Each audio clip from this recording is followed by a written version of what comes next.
l'escalier qui mène à notre histoire, avec Laurent Gbagbo, que je voudrais commencer mon histoire à moi, pour aller à la 180e marche, pour ceux qui ne comprennent pas ma langue, à la 180e page. Quand il parle d'un journaliste partisan, il écrit, et moi je dis, ils refusent de manifester l'esprit critique, puisque leur objectif unique est de défendre leur camp, de soutenir leur camp, de le pousser à la victoire, en couvrant même les dérapages éventuels commis par les leurs. Le titre initial était « Mon histoire avec papa ».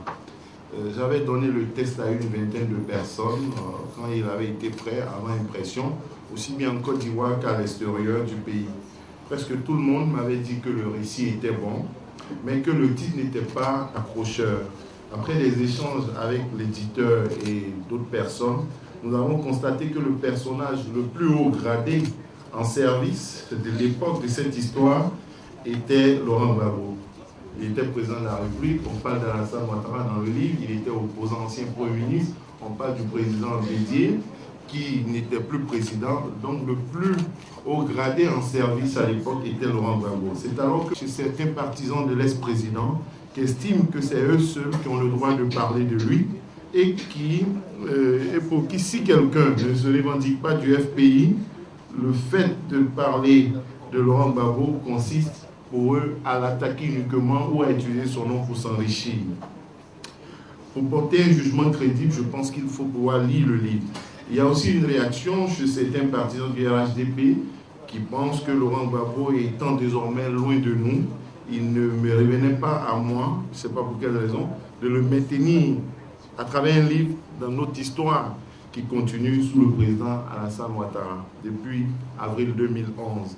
Cette cérémonie est placée, comme vous le savez, sous le haut patronage du ministre d'État, ministre de l'Intérieur et de la Sécurité. C'est un signal fort pour dire qu'on n'écoute pas tout le temps, qu'on ne sort pas le revolver lorsqu'on entend le nom de Laurent Gbagbo. Je pense que si ce nom était infréquentable aujourd'hui en Côte d'Ivoire, si le livre ne respectait pas certaines normes et qualités, le ministre d'État n'aurait pas accepté d'associer son nom et son image à notre projet de ce jour, encore moins le ministre de l'Enseignement supérieur et de la recherche scientifique qui a déjà fait la postface. Voilà qui doit rassurer aussi bien les amis RHDP ou d'ailleurs inquiets, mais aussi rassurer les partisans de Laurent Gbagbo avec cette présence très remarquée du ministre Amani Nguessan qui n'a pas hésité à prendre son temps pour lire le livre et nous honorer de sa présence. Merci, monsieur le ministre. Toute la curiosité que je suscite en ces lieux. Comment ça? Ah bon? Ouais, bon.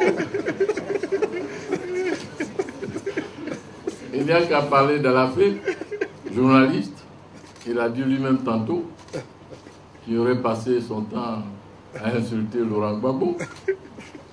Et un ouvrage qui a été écrit par lui, et on me demande de venir assister à la cérémonie de dédicace. C'est bien curieux, mais c'est cela la contradiction, et de cette contradiction doit naître, n'est-ce pas, la vérité, pour que la Côte d'Ivoire nouvelle naisse. C'est pour faire un peu d'amitié à mon frère à côté. Quand il dit que tout le monde aurait pu écrire l'histoire de Gbagbo sauf Alafé, j'ai dit non. Alafé est bien l'auteur conscient et en conscience de l'histoire avec Laurent Gbagbo. Ça commence. Est-ce que, dans son rapport à l'écriture de cet ouvrage, il n'a pas été appelé à castrer sa propre inspiration? On se castre toujours un peu, on garde toujours un peu, a dit, pourquoi pas, quand on est croyant, a dit devant Dieu.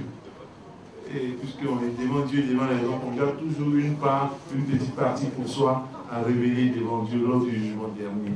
Donc je suis un peu castré, oui.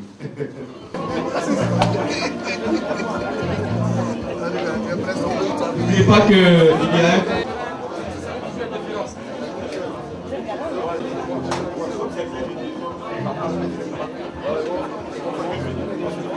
Vision, notre ambition de devenir président, de devenir ministre, ce sont pour moi des choses secondaires. Le plus important, c'est de garantir la paix et le bien-être pour tous.